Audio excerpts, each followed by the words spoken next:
Léa Marty, allô? Oui, bonjour, Stéphie Nicolaides, commerciale chez Apple. Je vous appelle aujourd'hui car j'ai vu récemment que vous ouvriez un nouveau terminal dans les mois qui suivent. Et c'était pour voir avec vous vos potentiels besoins en informatique lors d'un rendez-vous. D'accord, pourquoi pas, je vais en parler à mon directeur, il est juste à côté et je reviens vers vous. Ok, super. J'ai une commerciale d'Apple au téléphone, elle veut savoir si on est intéressé par un équipement Apple pour nos nouveaux locaux. Du coup, est-ce que tu as un rendez-vous à un moment pour la rencontrer? Oui, c'est pas une mauvaise idée ça, tiens. Mardi prochain? Est-ce que mardi prochain vous irez? Oui, mardi, nous sommes disponibles à 14 h ou à 17 h. Ils sont disponibles à 14 h ou 17 h? Ouais, début d'après-midi plutôt. En début d'après-midi plutôt. 14 h nous irait parfaitement. Ah parfait, 14 h à mardi alors. Parfait. Bon à 14 h. Au revoir. Au revoir. Merci.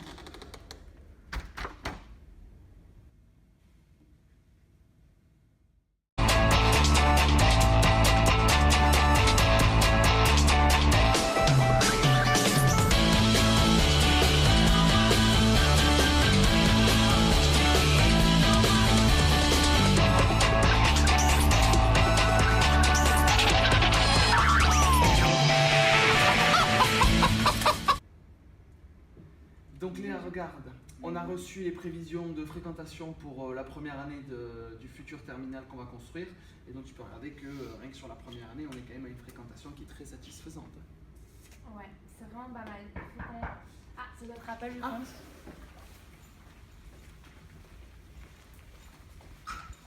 Bonjour. Salut Célestine. Bonjour Célestine. Salut Célestine. Bonjour. Bonjour, Stéphie Nicolaides, commerciale chez Apple. Elle est directrice marketing d'ailleurs. Bonjour, Enchanté. Stéphie Nicolaides. Nicolas Devoieux. Il est primordial qu'un entretien commercial débute dans les meilleures conditions. Comment faire? Tout d'abord, il faut une présentation claire de soi-même, c'est-à-dire nom et prénom, et aussi une bonne poignée de main, également ferme, avec un encastrement des pouces à 37 degrés. Là, dans cet exemple, dans ce début d'entretien plutôt, Célestine a eu un comportement assez décontracté avec le client, en disant, au lieu de dire bonjour, en disant salut. Ce n'est absolument pas ce genre de formulation que l'on doit entendre dans un entretien commercial. En revanche, Stéphie, elle, a très bien su se présenter et également avoir un ton poli et clair avec le client. Enchantée. Je vous en prie, mesdames, entrez, prenez place. Merci bien.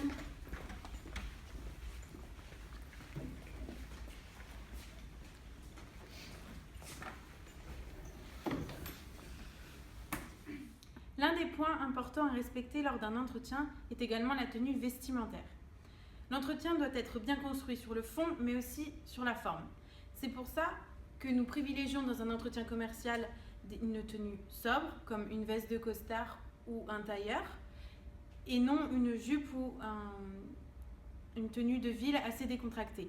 Encore une fois, là, lors de l'entretien, Célestine avait une tenue plutôt décontractée avec une jupe et une veste en jean, alors que Stéphie était très bien présentée avec une tenue sobre et professionnelle.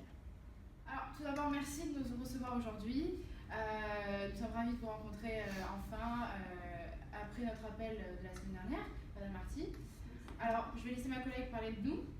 Donc je suppose que vous connaissez déjà un peu Apple, mais je vais vous faire un récapitulatif des grandes lignes. Donc nous avons l'entreprise a été créée en 1976 et nous sommes aujourd'hui une multinationale américaine qui est leader mondial dans tout ce qui est produits électroniques et informatiques, donc de grand public, donc ordinateurs et logiciels par exemple. Et nous nous sommes étendus aujourd'hui dans le monde entier à hauteur de plus de 400 Apple Store partout dans le monde. Donc nous sommes ici aujourd'hui avec ma collègue, donc représentante de la région parisienne. Et donc notre rôle est de faire se développer la marque auprès des entreprises donc dans cette région-là. C'est ça.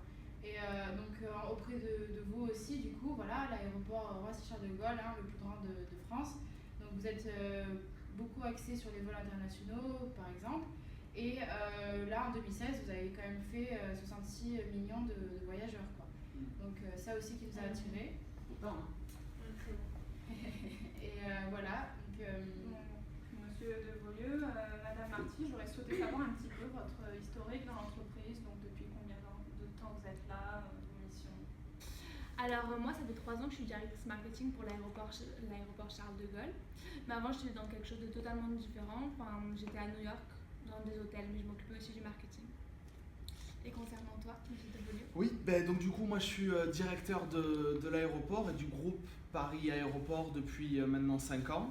Et avant, j'étais à la tête de l'aéroport de Toulouse-Blagnac, dans le sud de la France. D'accord, ok. Ok, et parlez-nous un peu de... Donc voilà, vous avez un projet d'un nouveau terminal, donc est-ce que vous pouvez nous en dire un petit peu plus à propos de ce projet? Est-ce que Léa, toi, marketing Bah, je te laisse parler quand même de l'idée en gros. D'accord, ok, ouais. Donc en fait, on s'est rendu compte qu'on commençait à avoir beaucoup de passagers. Comme vous l'avez dit, on a fait quasiment notre meilleure année l'année dernière.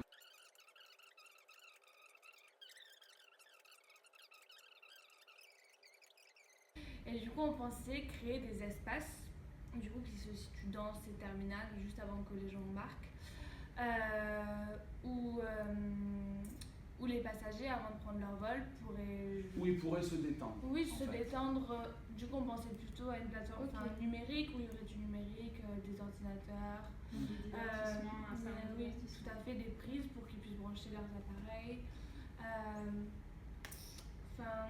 C'est encore flou comme idée, mais... Du coup, vous avez déjà un budget, quoi. Vous avez déjà un budget, pardon. Ah non, budget. non, ça on n'a pas de budget, Pas non, du tout. encore. On vous a dit que c'était flou déjà, du coup, non, on n'a pas de budget. Un bon entretien doit être hiérarchisé. Comment faire? Il faut d'abord suivre la technique de l'entonnoir, à savoir l'historique, les besoins, puis le budget. Ici, dans l'entretien, la technique de l'entonnoir n'a pas du tout été respectée. Pourquoi? Car le budget est arrivé juste après l'historique.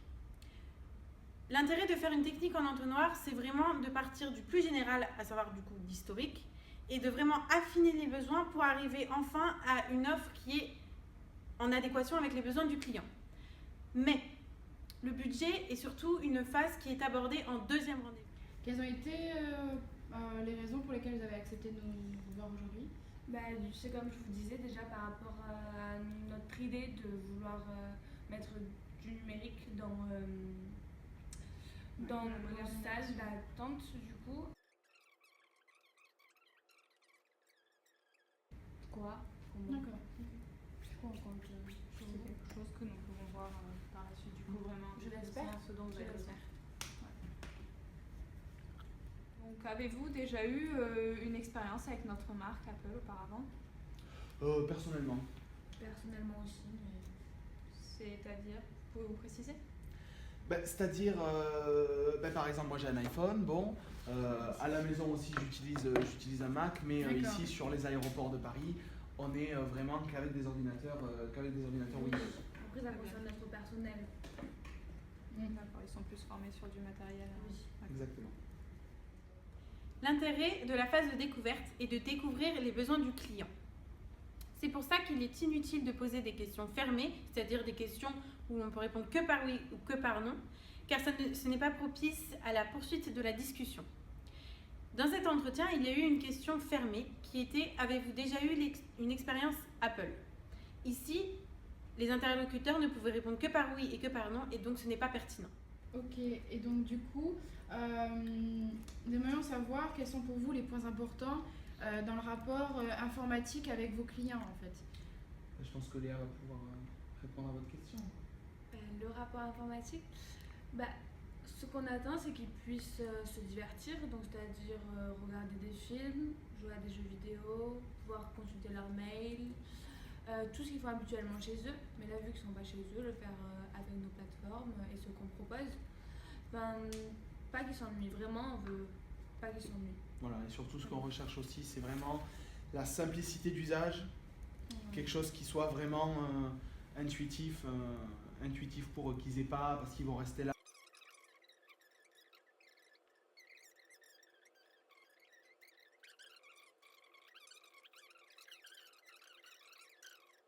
Ok, donc du coup, alors si nous avons bien compris, vous créez ce nouveau terminal parce que vous avez beaucoup de passagers comme nous l'avons dit tout à l'heure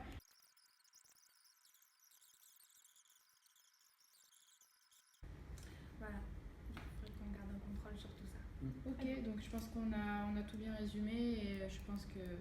Très bien, ouais. La reformulation est un point essentiel dans un rendez-vous commercial.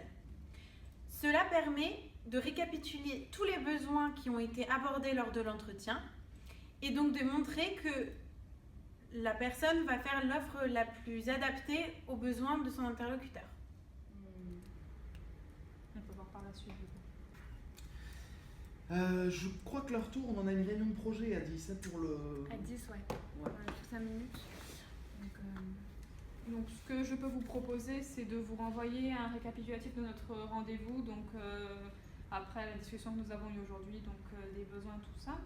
Et donc, j'aimerais vous proposer de revenir vers vous donc, pour vous présenter donc, l'offre commerciale que nous aurons adaptée à vos besoins.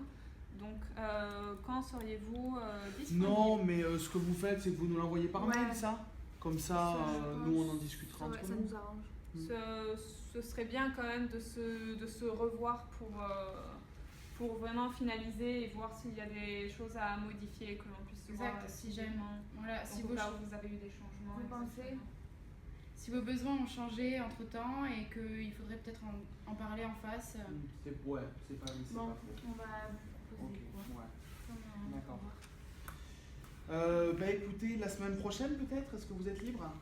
Alors, nous avons mercredi prochain 10h30. Moi, je pourrais pas. Non, mercredi prochain. Avec une possibilité jeudi prochain à 14h30. Qu'est-ce qu'on a? La réunion de projet de l'après-midi. Je peux me libérer. Vous avez dit quelle heure jeudi? 14h30. 14h30? Oui, 14h30. Moi, je peux me libérer. Moi, On peut pas rester 14h30. très longtemps. Mais 14h30, on va faire ça. Ouais. Ok. Donc voilà, si on pouvait vous avoir, donc du coup, vous deux, lors du prochain rendez-vous, donc les interlocuteurs. D'accord. Bien sûr. Ouais, bah oui. Il est primordial, lors de la fin de l'entretien, d'aller chercher le second rendez-vous. Souvent, l'interlocuteur va proposer juste une récapitulation par mail et pas un deuxième entretien. Et c'est là que vous devez réellement insister et dire qu'il est vraiment important d'avoir une deuxième entrevue afin de bien présenter l'offre que vous allez faire à votre client. Écoutez, je vous remercie. Merci à vous de nous avoir reçus. C'est un plaisir. Ok, bon au Au revoir. revoir. Enchanté de vous avoir rencontré. Enchantée aussi. À plus tard. Au revoir, monsieur Merci, Delolier. au revoir. On vous accompagne. Au revoir. Ça fait un plaisir, merci. Merci bien. Au revoir, bonne Au journée. revoir. À jeudi prochain. À jeudi. Après toutes ces remarques à propos de cet entretien commercial, il est maintenant temps de passer à la notation. Concernant l'entrée, je leur attribuerai un 6. Célestine, avec son langage un peu trop familier, a fait baisser cette note. En revanche, Steffi a fait une très très bonne entrée, c'est pour ça que je donne cette note-là. Le comportement est quelque chose d'essentiel dans le rendez-vous. Cela englobe la tenue vestimentaire, le langage, la façon d'être dans l'entretien. Ici, Célestine n'a pas eu un très bon comportement, en revanche, Steffi a été exemplaire. C'est pour ça que j'enlève quelques points pour le comportement de Célestine et j'attribue 7. Comme je l'ai précédemment dit, un entretien commercial doit être hiérarchisé avec la technique de l'entonnoir, à savoir, encore une fois, historique, découvert des besoins et budget. Ici, dans cet entretien, Steffi a posé le budget juste après l'historique et c'était vraiment très maladroit de sa part. C'est pour ça que je les sanctionne avec un 2. Comme la prise du second rendez-vous et la reformulation, la découverte des besoins est un élément clé dans l'entretien commercial. Ici, Steffi et Célestine ont posé les bonnes questions et c'est pour ça que je leur attribue la très bonne note de 9. Concernant la reformulation, comme je l'ai dit auparavant, c'est un point essentiel du rendez-vous commercial. La reformulation a été très bien faite par Steffi, c'est pour ça que je mets presque le total 9. Pour la prise du second rendez-vous, Célestine et Steffi ont réussi à se battre pour l'obtenir. C'est pour cela que je leur attribue la très bonne note de 8, car cela a été très bien de leur part. Pour la sortie, celle-ci a été réellement réussie. Il y a une bonne poignée de main, politesse, tout était parfait. C'est pour ça que je leur attribue un 8. Voilà, maintenant cette notation est terminée et cela donne une moyenne pour cet entretien commercial pour Steffi et Célestine de 7 sur 10. C'est plutôt très bien, les choses ont été respectées, même la plupart des choses d'ailleurs, Mais il reste quelques points qui n'ont absolument pas été pertinents.